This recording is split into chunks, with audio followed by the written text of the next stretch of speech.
Tenho uma palavra para o teu coração, qual está no livro de Jeremias 18, que diz assim: a palavra do Senhor veio a Jeremias, dizendo: levanta-te e desce à casa do oleiro, e lá falarei e ouvirás a minha voz. Levantei e desci à casa do oleiro, e lá farei ouvir as minhas palavras.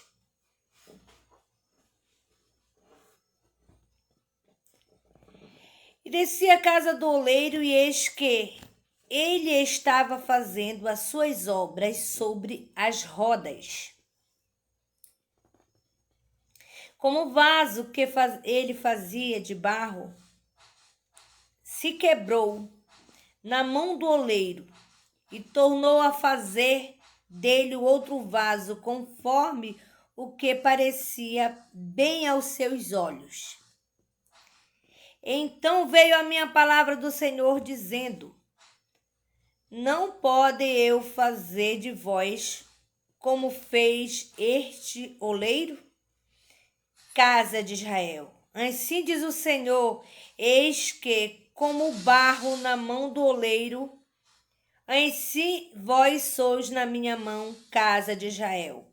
No momento em que eu falar contra uma nação e contra um reino, para arrancar e para derribar e para destruir, se a tal nação contra a qual falar se converter das suas maldades, também eu me arrependerei do mal que pensava em fazer.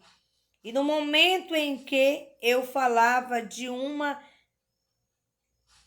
gente e de um reino para edificar e para plantar, e se ele fizer o mal diante dos meus olhos, não adianta, eu não ouvirei a sua voz.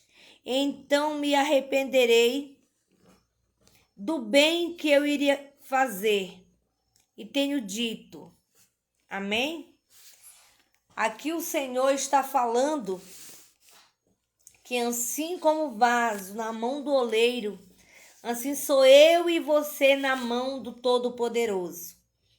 E ele falava para a casa de Israel, se ela se arrependesse dos seus maus caminhos, quando ele falasse, né, com a casa de Israel, ele que se endireitasse as suas veredas, os seus maus caminhos, nenhum mal vinha para cima daquele povo.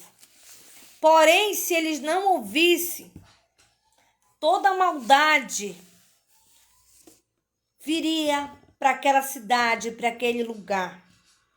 E mesmo que eles clamassem, mesmo que eles pedissem, ele não ia ouvir, né?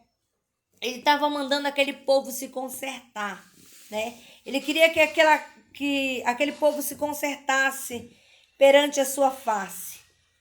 Se aquele povo se consertasse, se aquela nação se convertesse a ele não ia fazer maldade alguma contra aquele povo. Porém, se aquele povo, aquela nação, ela não desse ouvido a ele, quando o mal viesse sobre aquele povo e aquele povo clamasse, ele não ia dar ouvido àquele povo e ele ia fazer a maldade contra aquele povo. E ele diz: eis que o vaso, né, quebrou na mão do oleiro, e ele refez aquele vaso. Ele refez novamente, até aos olhos dele aquele vaso parecer perfeito, né? Parecer bonito perante os olhos dele. Assim sou eu e você. Quando a gente peca, nós ficamos com o nosso semblante feio, nosso coração fica se culpando. Mas quando a gente se conserta perante a Deus, há um brilho no nosso rosto, nosso vaso fica cheio, nosso vaso fica cheio de óleo.